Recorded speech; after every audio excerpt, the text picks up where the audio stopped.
Universal laws of gravitation, ठीक है, universal laws of gravitation, या फिर हम इसको न्यूटन लॉज ऑफ ग्रेविटेशन भी बोल सकते हैं, न्यूटन्स लॉज ऑफ ग्रेविटेशन,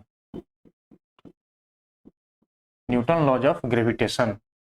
अब इसमें जो है जो फॉर्मूला आता है निकल के F equal to ji m1m2/d²। ये न्यूटन्स लॉज ऑफ ग्रेविटेशन क्या बोलता है, पहले यहाँ पे हम उसका स्टेटमेंट देख लेते हैं।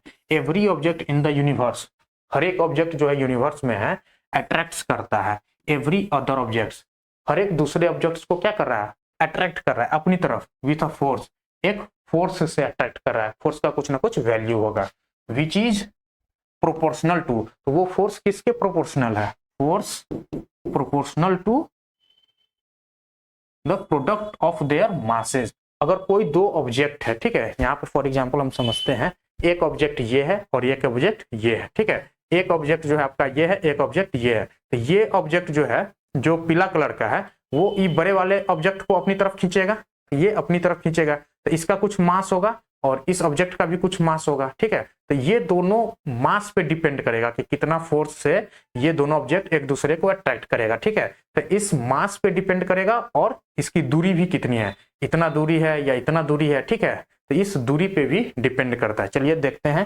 किस तरीके से डिपेंड करता है। तो यहाँ पे देखिए proportional to the product of their masses, ठीक है, तो दो ऑब्जेक्ट है तो दोनों ऑब्जेक्ट का मास, एक का हम ले लेते हैं m1 और एक का मास ले लेते हैं m2, एंड इनवर्सली प्रोपोर्शनल, ठीक है, इनवर्सली प्रोपोर्शनल, इनवर्सली प्रोपोर्शनल होता है किसके, to the square of distance between them.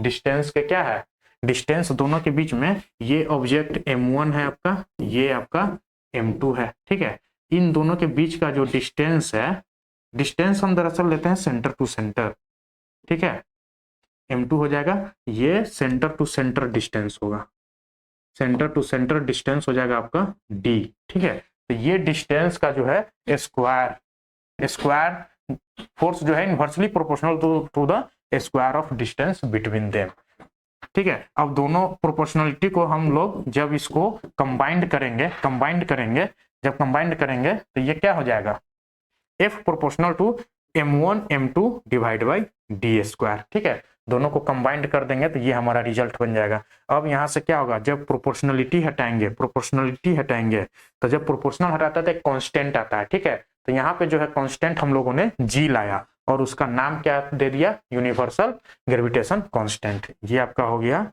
Universal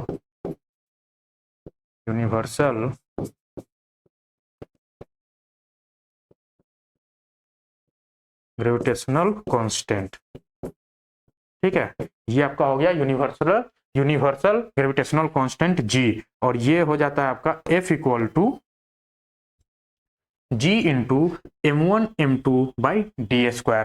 अब यहां से जो है g को एक साइड रखिए और ये d इधर आ जाएगा, F इंटू d², ये आपको यहाँ डिवाइड में आ गया, यहाँ पे m1m2 हो जाएगा, ठीक है, ये fd² अपॉन g का वैल्यू क्या निकल के आ गया, fd² अपॉन m1m2, ठीक है, यहां तक आई होप आपको क्लियर होगा, समझ में आ गया होगा। तो यही फॉर्मूला जो फोर्स जो है एक ऑब्जेक्ट दूसरे ऑब्जेक्ट पे कितना फोर्स से एक दूसरे को अट्रैक्ट कर रहा है, वो फोर्स का मैग्नीट्यूड आपको यहां से निकल जाएगा, capital G into m1m2 divide by उस बीच का जो डिस्टेंस है d, उसका स्क्वायर कर देंगे, ठीक है। चलिए नेक्स्ट देखते हैं।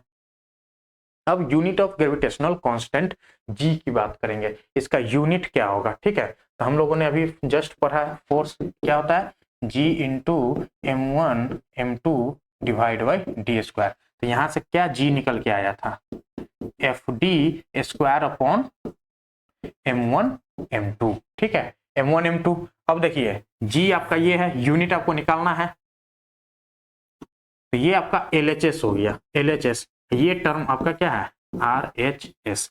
अब RHS और LHS का क्या होगा, दोनों का डायमेंशन क्या होगा, यूनिट होगा, सेम होगा, ठीक है, तो g का यूनिट निकालने के लिए हम RHS में यूनिट निकाल लेंगे तो वही यूनिट क्या हो जाएगा, LHS का हो जाएगा, ठीक है। अब देखिए RHS का हम लोग यूनिट निकालते हैं, तो RHS का यूनिट हम लोग कैसे निकालेंगे, जो भी टर्म है देखिए यहाँ पे जो है FD² है, फोर्स है, फोर्स का यूनिट क्या होता है, न्यूटन होता है, यहाँ पे ये न्यूटन हो जाएगा, ये डी स्क्वायर है, डी क्या है, डिस्टेंस है। तो डिस्टेंस का यूनिट क्या होता है, डिस्टेंस हम क्या चीज में मेजर करते हैं, मीटर में करते हैं। तो डिस्टेंस का यूनिट हो जाएगा मीटर, और इसका स्क्वायर है तो मीटर का स्क्वायर हो जाएगा। अब नीचे डिवाइड कर देंगे m1 m2। तो m1 क्या है, मास है, मास ऑफ एक ऑब्जेक्ट और मास ऑफ दूसरे ऑब्जेक्ट का। तो एक ऑब्जेक्ट का मास, दूसरे ऑब्जेक्ट का मास, यानी कि m1 का अगर मास लेते हैं तो ये kg, m2 का मास लेते हैं तो ये भी kg में इसको मेजर करेंगे। अब देखिए यहाँ से ये क्या बन जाएगा, newton metre square upon kg square. ठीक है, अब इसको हम लोग इस तरीके से भी लिख सकते हैं, newton metre square kg power -2। ठीक है, ये आपका यूनिट निकल के आ गया। तो यहाँ से क्या हो जाएगा, SI यूनिट हो जाएगा। ठीक है, SI यूनिट ऑफ G आपको निकल के आ जाएगा न्यूटन मीटर स्क्वायर kg -2। ठीक है, ये आपका यूनिट का जो है डेरिवेशन हो गया। ठीक है, चलिए नेक्स्ट देखते हैं। अब इसका वैल्यू की बात करते हैं तो कितना हो जाता है, वैल्यू ऑफ